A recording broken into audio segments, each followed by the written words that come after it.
давно хотел это сделать. В Америку летите? Да, переезжаем.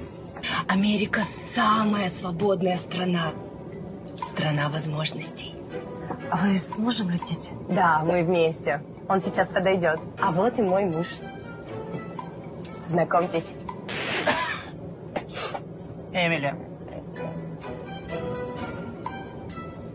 Hello everyone, once again from the Tory hellhole of the United Kingdom, and today we are talking about things conservatives used to hate, but now they love, and they love them because they think they are anti-woke. And a couple of weeks ago I made a video about why suddenly Christian conservatives in America were looking at Muslim communities as potential allies in the fight against anti-wokeness. And it was kind of like part of a larger symptom with a lot of conservatives looking at like Dubai, Saudi Arabia, all these countries saying, well, at least they know what a woman is. At least they're not confused about bathrooms.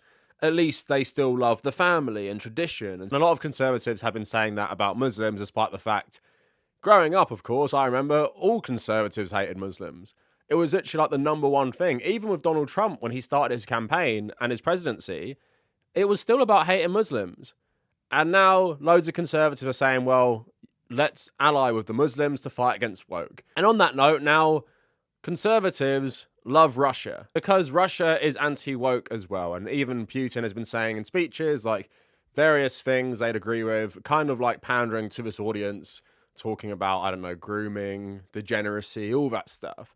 And I just wanted to look at various things today about Russia pandering to American conservatives and just kind of the shift on Russia. Because, yeah, a lot of people over the last 20-something years have loved Russia since it became this capitalist hellhole like the United Kingdom because they see Putin as this strongman they want to be. He's a Christian, white guy, talks about tradition, religion, all that stuff. And I guess now there's more of an understanding that Russia isn't the Soviet Union anymore, because a lot of people in America especially still seem to think that Russia is communist. I've actually spoke to people in my own life who think Russia's communist as well, so it's probably not relegated just to American conservatives. And of course, Russia has been infinitely worse off since it became capitalist in the 1990s, absolutely destroyed by IMF shock therapy.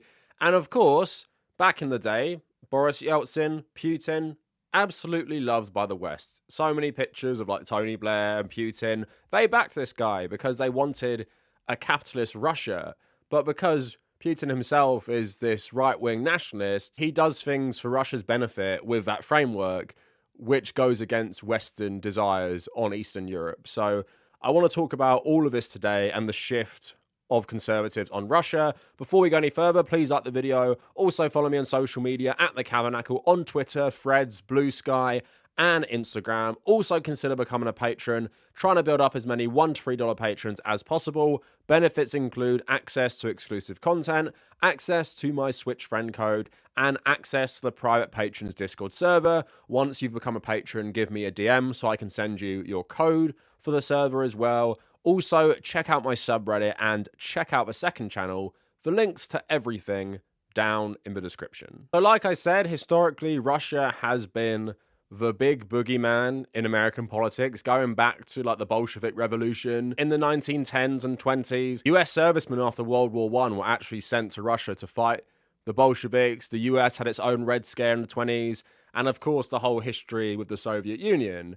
And even once Russia became conservative capitalist oligarchy in the 1990s, a lot of Americans still hated Russia. And from my understanding, with conservatives, it really only changed with America First and Donald Trump, where they're saying, you know, we don't want to be the world police, we don't really care about Russia, we don't care about Russia and Syria, we just care about America. And of course, because Donald Trump had ties to various Russian oligarchs as well, you had all that drama around him and his links to various Russian businessmen and stuff like that.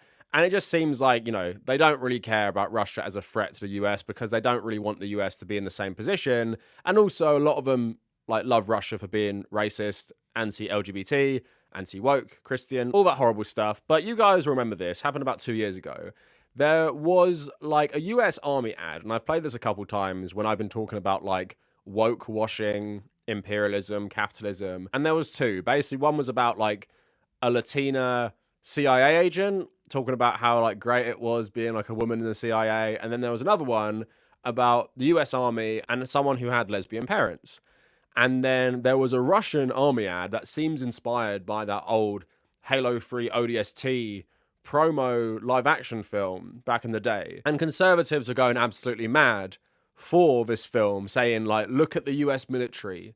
It's so woke. We should be more like Russia, where it's not woke. It focuses on just being like this killer. And I just want to show you a little bit of both these ads. Твоей новой жизни. Что ты знаешь о себе? На что ты способен? Вопросы могут остаться без ответов, но разве ты сможешь узнать себя? Познать границы своих возможностей? К черту границы! А без боя нет победы. Но на самом деле, главный враг — это задача выследить врага, догнать его, превзойти, стать лучше, чем он. It begins in California, with a little girl raised by two moms. I also marched for equality. I like to think I've been defending freedom from an early age. To marry my other mom. With such powerful role models, I finished high school at the top of my class. And after meeting with an army recruiter, I found it. A way to prove my inner strength. I'm U.S. Army Corporal Emma Malone Lord, and I answered my call. In my opinion, both adverts are stupid and both make me want to never join the military, because one of them looks like really terrible. Do I really want to be like this mindless skinhead, like sleeping in a big dormitory and doing all these like very austere things? And at the same time, I don't really want to be part of a military that uses like the LGBT community and left-wing liberal causes to whitewash it being like one of the worst imperial powers in the world. So don't worry, this propaganda isn't working on a lot of people. But yes, conservatives saw the parallels and they're like, oh my God, Russian military, best ever, because of this propaganda advert, which is designed to make them look a certain way, with the US one, which is also designed to prey on people's more liberal sensibilities now, so they can ensure the war machine keeps churning and they can keep using these people as cannon fodder. So in May 2021, Ted Cruz mocks woke, emasculated military ad compared to strong Russians. Senator Ted Cruz ripped the US Army on social media for new ad portraying a woke, emasculated US military. The Texas Republican retweeted a video comparing a Russian military ad featuring muscle-bound men shooting rifles to a US Army ad centering on a female American soldier with two mums. Holy crap, perhaps a woke, emasculated military is not the best idea, he wrote. I'm enjoying lefty blue checkmarks losing their minds over this tweet, dishonestly claiming I'm attacking the military. No, we are the greatest military on earth, but Dem politicians and woke media are trying to turn them into pansies. The new Dem videos are terrible. You see this sentiment a lot with Republicans that, I don't know, the US Army is now more concerned about they-them pronouns than actual warmongering, which is really funny, to be honest, considering the US is still like by far the like largest military force on the planet, has its hands in everything, still doing terrible things all the time. The more woke sensibilities and preying on people who are in a lot of debt or offering them free healthcare and college doesn't really stop the ultimate objectives of the US foreign policy establishment, which pretty much stay exactly the same regardless of who's in power. But yeah, you're getting a sense for why they like Russia being anti-woke. Now, another video you guys might have seen, this was last year, and I don't know the source. I was trying to find it, but you know when it's just like, you don't really know what to type in to find this? But basically, there was a Russian like propaganda video, or it could have been from like a sketch show, I really don't know.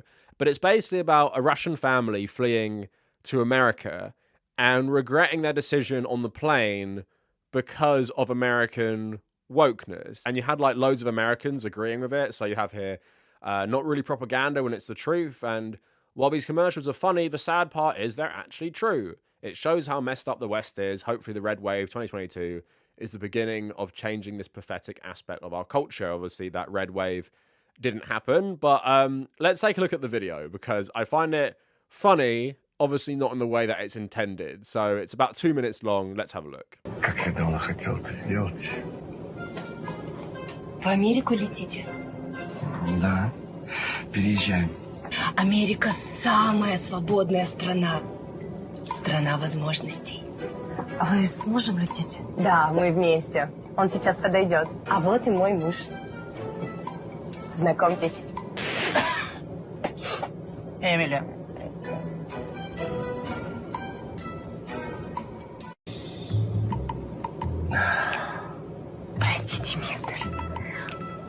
позади вас вегетарианцы. Им неприятно, что при них употребляют мясо. Мы же их не заставляем это. Простите, но в США принято придерживаться принципов демократии. Позвольте, я это заберу.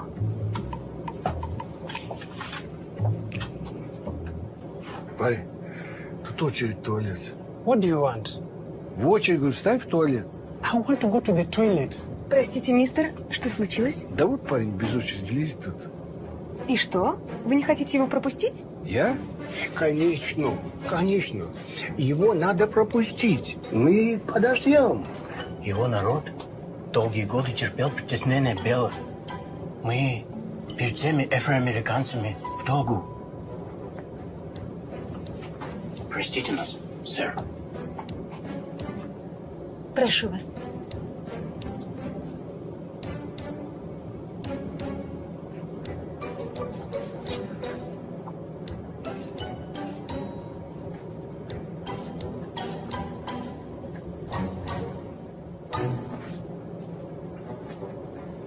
Вы не могли бы пересесть в носовую часть самолета?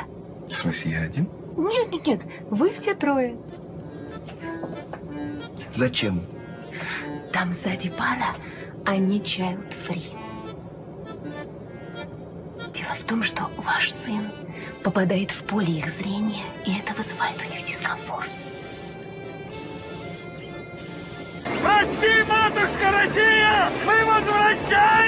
So that is so funny because of how stupid it is. But obviously, when you're watching that, you know that's what American conservatives also think is like the world liberals and leftists want as well. Like bowing down to like an African person who wants to use the bathroom and letting them skip the line because of, I guess, white guilt. Talking about someone's husband and then them being a woman. I'm not really sure what the deal is with that as well. And also like everyone getting offended if you're not a vegetarian or if you have children.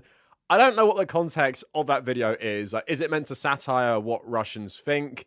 I don't think it's that deep, but because I saw so many people in America agreeing with it, it doesn't really matter what the, I guess, purpose of that was, because they actually agree with that, and that's what they think about. Like, Russia is great and normal, and America is so crazy. And I love the ending where they're like jumping out of the plane to go back to Russia because they've realized their mistake. And it plays into like this large narrative I've seen online, is that Russia is a better place to live because it's not woke. And N-Fuckers made a video on this, and I was actually going to make a video on this as well, but the guy who made this video like privated it, and he basically is like one of those like digital nomad mixed with manosphere, and he was talking about the places you should go to escape woke culture, and N-Fuckers reacted to this, obviously as a Russian kind of like living in exile, because this guy is saying you should move to Russia. Best countries to escape woke culture. Oh boy, I'm pretty sure this is gonna be great. Every year, the culture, mob ideologies penetrate deeper into society in the West, specifically in the United States. I'm right now in Russia, which might be a controversial country for many people, but also here in Russia. It is controversial. My life is controversial as a result of this. My whole existence is. One of the most traditional countries that you will see in the world. Absolutely no PC, absolutely no of this, and you will have that traditional life. Obviously not a place to live, to have your banking, your finances. But yes, Russia, one of the most traditional countries in the world, with no wokeness or no PC, yes. You wanna know the reason why? Is because there's no human rights and there's no freedom in this country. Because LGBT is banned in Russia, for example, right now, right? As of recently, which is, I'm sure, one of the laws that you are very happy with in Russia, of course. There's no PC or wokeness in Russia whatsoever, you know. There's no feminists in Russia whatsoever, of course, you know. No single woman in Russia has ever heard of the word feminist. I am, of course, being ironic right now because feminism is pretty big in Russia, actually, and women's rights is like a big topic as well. And once again, Russia, just like any other country, is not a hive mind where people think the exact same thing. In Russia, not everybody supports Putin. In Russia, not everybody thinks gay people should not exist. In Russia, not everybody is a fucking trad wife, red pill, based conservative like yourself. Not everybody is like that. And once again, you coming to Eastern Europe will not automatically mean that you will be like a more accepted member of society. And it's just funny, the brain rot of a guy like that and other Americans. I'm going to talk about Americans moving to Russia in a sec as well. It's because, like, yeah, maybe if you're super conservative socially, Russia might be a better place for you to live in terms of the government. but not in terms of many other things. And yeah, if that's all you care about, maybe you'll enjoy it. But will you enjoy like your bank accounts being tied to like the Russian government's actions, political instability, like a literal war going on that actually affects Russia itself? Like, you'd rather go and live in Russia than America just because you don't like pronouns, or you don't like, I don't know, discourse on how African American people have suffered in American history. It's like absolutely insane. And really, it's just like a glorified image in their head, because a lot of these people wouldn't actually move to Russia from America. They just like the image of like a more traditionalist society, the same way they like, you know, Dubai and things like that. And I've also made a video about like these traditionalists, far-right Twitter accounts that Elon Musk loves. So it's like this whole conservative movement is looking at this supposed traditionalism of the past or the current and ignoring all the other problems that go along with this. Now, on that note about Americans glorifying Russia, moving to Russia, I found this article like absolutely fascinating. First, the New Republic reporting, Russia wants to build a safe space for conservative Americans to move to. Russia is pining to build on its budding relationship with American conservatives amid Russia's ongoing invasion of Ukraine and the American Republican Party splitting on its support for defending the nation. Russian authorities apparently are launching construction of a special village outside Moscow dedicated to conservative-minded Americans and Canadians. State outlet RIA Novosti reported the news. Timur Bezlangurov, a Russian immigration lawyer, said the village would harbor the likes of some 200 families who want to immigrate for ideological reasons. That's not all. Apparently, Bezlangurov claims tens of thousands of people with no Russian roots would like to move to Russia. The reason is the incalculation of radical values. Today, they have 70 genders. The Russian lawyer claimed that some of those tens of thousands want to move to Russia because they are traditionalist Catholics, who very strongly believe in the prophecy that Russia will remain the only Christian country in the world. Like, is that a Catholic prophecy? Catholics don't traditionally like Orthodox Christians like most of Russians. According to the lawyer, the future expats would help fund the village. Bezlangurov's remarks, manifesting from laziness in an armchair and letting late-night fruitcake programming blare mindlessly at you, mirror the broader posturing of Russia's government as traditional in comparison to the West's supposed loose liberalism. The red-in-the-face finger-pointing at America has led to some pretty exaggerated propaganda in the past. But on the other hand, Americans are in fact expressing increasing desires to flee the United States, not because there are 70 genders or too many vegetarians, but because of relentless and widespread attacks on the LGBT community and civil rights. I really hope this village goes ahead, because it would make like a pretty good premise for a film. Because, yeah, there is some shared like Christian bigotry and traditionalist values among American conservatives, Muslim conservatives, Russian conservatives, but the kind of notion that these people will be like happily accepted is quite funny to me. Like, none of them speaking Russian, none of them really being the same religion. Like, Orthodox Christianity is not the same as Catholicism. Like, Eastern and Western Christianity has hardly been the same thing for like, I don't even know at this point, like 1,500 years, nearly 1,000 years since the split happened. And yeah, it's completely different. Different saints, different feast days, different dates for the religious holidays. I don't think it's like extremely compatible. And I'd also think if you're bigoted enough as an American Christian to hate like so much foreign stuff, you're not going to like Russian Christianity and even Russian traditionalist values. Because you guys will know, if you're a Western European, loads of Western Europeans like hate Eastern Europeans. They're like super xenophobic towards Slavs. I'm struggling to believe that very racist, xenophobic and bigoted American and Canadian Christians would just love Russians all of a sudden just because they also hate the same groups of people. Even with the Muslim stuff I was talking about recently, it's pretty clear American conservatives still hate Muslims, still hate the racialized view of a Muslim, but they're happy to ally with them on certain political positions as part of like elections and stuff. It's not that they'd rather like go to a Muslim country to live or have more Muslims living in the United States, because they wouldn't, right? And I believe it's the same thing with Russia as well. A lot of US conservatives see the war between Russia and Ukraine as a war between wokeness and anti-wokeness. In fact, a lot of Jordan Peterson fans turned on him when he actually described the conflict as such. Like, he said the main reason for this war is because of wokeness. And are we degenerate in a profoundly threatening manner? I think the answer to that may well be yes. The idea that we are ensconced in a culture war has become a rhetorical commonplace.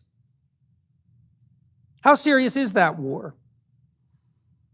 Is it serious enough to increase the probability that Russia, say, will be motivated to invade and potentially incapacitate Ukraine merely to keep the pathological West out of that country, which is a key part of the historically Russian sphere of influence? And are not the Russians and the Hungarians and the Poles and the Indians, to a lesser degree, watching and thinking, those people have gone out of their minds? And we have, to say it again, clearly, the culture war in the West is real, and culture is losing, and Russia is part of the West. And the culture war is now truly part of why we have a war. And it's a real war. And it is certainly the case that we do not, therefore, have all the moral high ground, for some part of the reasons that Mearsheimer details, and for these reasons of insanity. In fact, how much of it we have at all is something rightly subject to the most serious debate. And so the Russians believe that they have a moral duty, and that they have the highest moral duty to oppose the degenerate ideas, philosophy, theology of the West. And there's something about that that is not wrong. Which is just like absolutely insane. And a lot of people got very butthurt when I pointed this out, but Ukraine ain't woke. Most of Eastern Europe is not woke. So the thought that these two cultures are clashing because they have like a massive difference of opinion on liberalism and leftism is absolutely like absurd. And anyone will tell you who knows anything about Eastern European politics, these countries generally are very socially conservative, have a high tolerance for actual fascists, including Ukraine as well. So the belief that these two are clashing over wokeness is hilarious. Yes, Ukraine is, you know, slightly better on this stuff than Russia is. Country that suffers, you know, a lot of the same problems as Russia, but maybe has a bit more of a semblance before the war of a democracy. Yeah, you did have more of this stuff, but still not great. And I guess that most Ukrainians and Russians probably have similar views on wokeness. But yeah, overall, it's just another, I don't know, episode in the bizarro world we're living in where you grow up seeing conservatives say one thing, we hate Muslims and we hate Russia, to now, Russia is awesome, the last bastion of traditional values in Europe, and Islam is also not so bad anymore because they hate transgender people and wokeness. And that's where we're at with the Republican Party. But let me know what you guys think down in the comments. And if you made it this far, thank you for watching.